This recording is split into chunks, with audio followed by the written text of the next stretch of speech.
Pendidikan yang tidak merata adalah jalan menuju kesenjangan, tetapi pendidikan yang merata adalah fondasi untuk kesetaraan.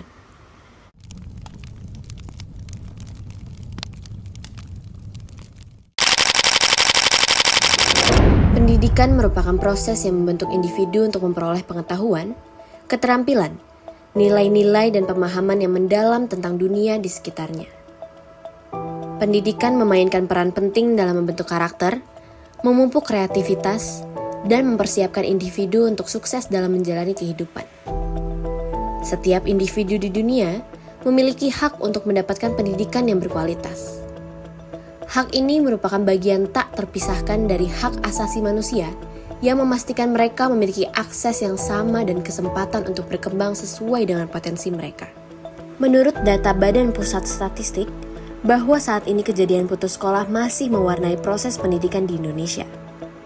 Pada tahun 2022, dari 1.000 siswa SD sederajat, terdapat 1 siswa yang putus sekolah.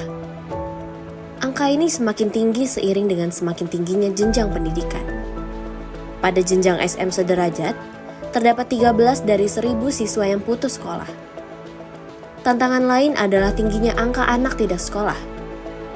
Angka anak tidak sekolah tertinggi berada pada kelompok umur 16-18 tahun, di mana dari 100 anak berumur 16-18 tahun, terdapat sekitar 22 anak yang tidak sekolah. Salah satu contoh kasus yang terjadi di Indonesia adalah kasus ribuan anak keluarga miskin di Kabupaten Pesisir Selatan Sumatera Barat putus sekolah. Data Tim Nasional Percepatan Penanggulangan Kemiskinan Pesisir mencatat total anak yang tak sekolah mencapai 5.988 orang. Indonesia mengalami ketidaksetaraan dalam akses pendidikan, salah satunya di Kota Bogor. Kenyataannya, hingga saat ini, pendidikan di Kota Bogor terdapat kesenjangan dalam hal ketersediaan fasilitas pendidikan, kualitas guru, serta kurikulum. Penyebab lain terjadinya ketidaksetaraan pendidikan di Kota Bogor juga terjadi akibat faktor ekonomi. Dari data yang kita dapatkan dari BPS, menunjukkan angka partisipasi kasar pada jenjang pendidikan SD mencapai 100,98%. Sedangkan pada jenjang SMP, sudah mencapai 82%. Pada jenjang SMA, menunjukkan angka 80,82%.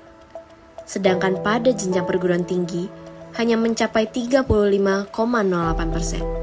Melihat data tersebut, dapat disimpulkan bahwa pendidikan di Kota Bogor ini sudah cukup baik. Namun, kami memutuskan untuk menggali lebih dalam lagi terkait data tersebut. Apakah data tersebut sudah menjamin pendidikan di Kota Bogor merata secara menyeluruh? Untuk mengetahui fakta lebih lanjut mengenai pendidikan di Kota Bogor, kami terjun langsung untuk mencari data dari 3 sampel kelurahan sebagai perwakilan dari kelurahan yang ada di Kota Bogor. Kami mengambil data dari Kelurahan Baranang Siang, Cibogor, dan Tanah Baru. Data yang didapatkan dari Kelurahan Baranang Siang menunjukkan bahwa terdapat 240 anak yang putus sekolah di rentang usia 7-15 tahun. Sedangkan di Kelurahan Cibogor, terdapat 59 anak remaja yang putus sekolah dari berbagai jenjang. Selanjutnya, pada Kelurahan Tanah Baru terdapat 92 orang anak yang putus sekolah. Melihat masih terdapat angka putus sekolah, membuat kami penasaran. Apakah ada gerakan nyata yang dilakukan oleh lembaga pendidikan formal? Kami pun mewawancarai Dinas Pendidikan Kota Bogor untuk mengetahui keterlibatan Dinas Pendidikan Kota Bogor dalam mengatasi masalah ini. Masing-masing pendidikan kan ada pendidikan formal, non formal itu saling melengkapi, menutupi. Misalkan lihat gini, ada anak yang putus sekolah kelas 7, 8, 9 gitu ya. Kan dia harus mendapatkan akses juga. Karena keterbatasan usia, misalkan dia tidak bisa mengakses pendidikan formal, maka kita arahkan ke pendidikan non formal. Jadi tadi untuk agar tetap pemerataan aksesibilitas anak untuk mengakses pendidikan itu mendapatkan juga begitu. Jadi saya pikir saling melengkapi. Tidak bisa di cover di pendidikan formal, kita arahkan ke pendidikan non formal. Belum cukup sampai di sini, kami menggali lebih dalam informasi mengenai gerakan nyata yang dilakukan oleh lembaga formal. Untuk menjawab keingintahuan kami, maka kami melakukan wawancara langsung ke setiap satu sekolah di 3 kelurahan yang sudah dibahas sebelumnya.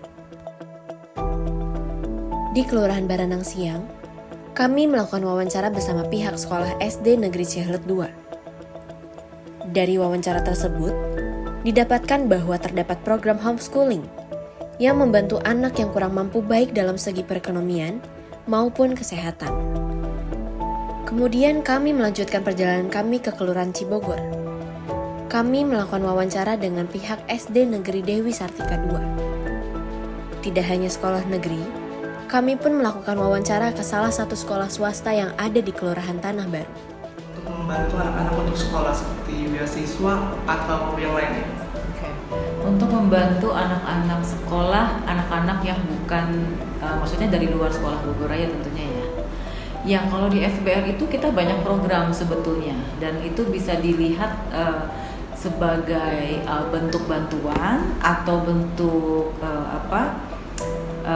keikutsertaan sekolah dalam memajukan ya program itu, mungkin dilihat dari orang saja bagaimana kelihatannya gitu. Tapi kalau untuk program beasiswa di sekolah Bogor Raya sudah lama banget kita adakan hanya untuk kelas intake kelas 7 dan kelas 10. Jadi kalau ada siswa luar yang mau masuk SBR dari SD misalnya, SD kelas 6 mau masuk SMP-nya di sekolah Bogor Raya.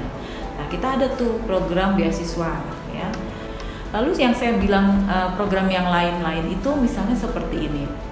Karena kalau involvement atau perhatian kepada kesempatan anak-anak di luar bisa belajar, misalnya yang bekerja di sini ya, contohnya staff yang bukan guru pun bisa memasukkan anaknya belajar di sekolah Bogor Raya.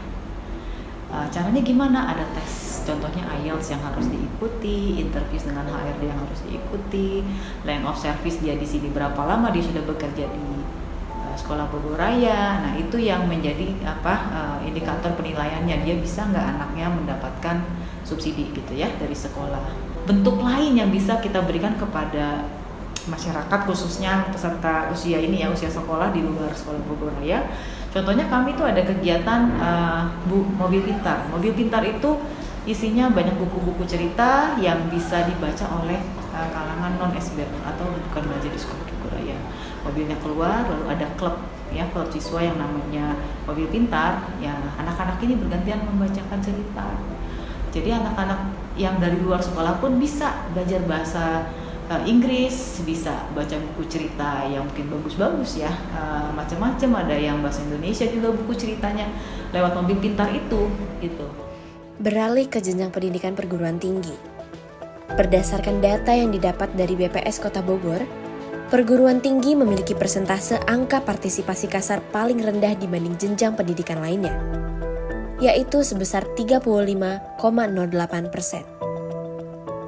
Hal ini membuat kami bertanya-tanya, dengan angka partisipasi kasar yang rendah tersebut, apakah sebenarnya perguruan tinggi responsif terhadap isu yang terjadi?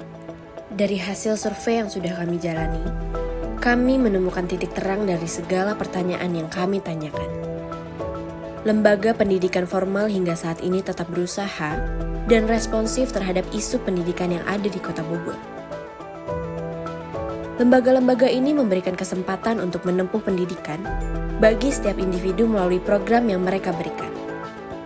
Diharapkan setiap anak di Kota Bogor dapat memperoleh akses pendidikan yang setara dan berkualitas tanpa terkecuali, sehingga ketidakmerataan dalam pendidikan di Kota Bogor dapat segera teratasi.